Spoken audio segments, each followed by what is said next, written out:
Alright, Iwan pasti macam kat luar sana mesti macam perempuan kat luar sana macam diorang benda yang paling runsing sekali kan, mesti macam bab nak matching kan warna. Tak kisahlah nak apa match dengan baju ke ataupun ke, match kasut ke, tudung ke, bag ke, macam dia punya gelang-gelang tu ke.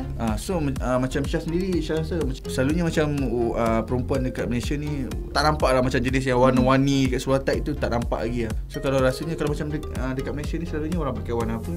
Dia selalu macam common colour, macam hitam, biru cair, putih jarang lah nampak.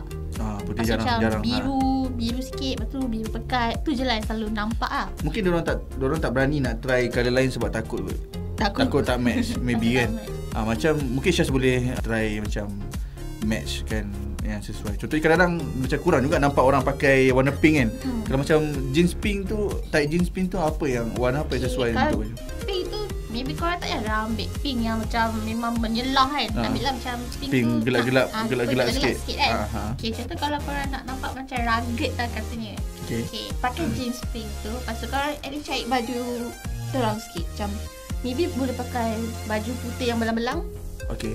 Lepas tu pakai coat ke. Maknanya kita tak nak nampak macam kita ni macam suram lah. Suram macam benda tu macam kita nampak dia ni pandai style. Kalau macam lelaki pula sesuai tak sebenarnya tight jeans ni? Lelaki ada je.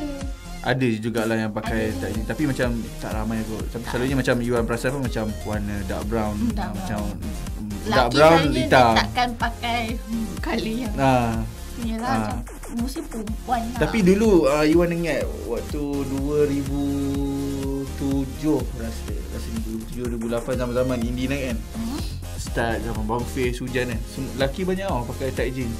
Tapi warna brown lah, warna pink lah waktu kalau macam pergi gigs kan. Warna orange ada, warna kuning pun ada. Dahsyat gila. Tapi zaman sekarang dah tak nampak orang pakai macam ni. Okay, mungkin warna yang macam soft sikit, macam warna pastel colour. Macam mana nak match kan?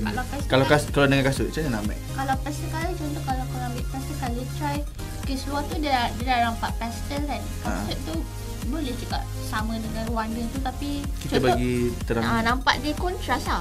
Contoh kalau seluar tu dah macam pastel orange tapi dia macam memang cair lagi. Lepas tu try pakai dengan kasut warna putih, maybe dia matching kan. Sebab colour dia pun tak adalah dull sangat. Lepas tu kalau macam warna coklat ni pun kita tak payahlah ambil yang macam pekat sangat kan.